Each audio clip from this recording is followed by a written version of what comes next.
वालेकुम। मेरा नाम ज़रीना है। मैं बेवा औरत हाँ। जवान पुत्र मेरा फौत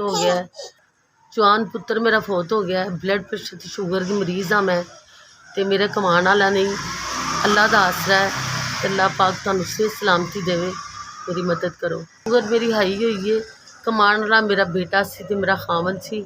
मेरा बेटा भी फौत हो गया है तो मेरा खामन भी फौत हो गया है। कमाई का कोई जरिया नहीं। मैं आप काम करती सा, वो भी मेरे को नहीं होंदा। तकलीफ इन्नी है। बस अल्लाह दे आसरे ते हैं। अल्लाह पाक तुहानू सेहत दे, मेरी मदद करो।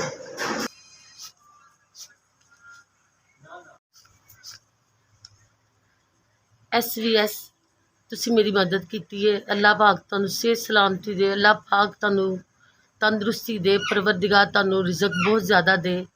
तुसी मेरी मदद की। अल्लाह पाक तुहाडी बहुत ज़्यादा मदद करे। अल्लाह पाक तुहानू किसी चीज़ की कमी ना। SVS तुसी मेरी 5000 की मदद की, तुहाडा बहुत बहुत शुक्रिया।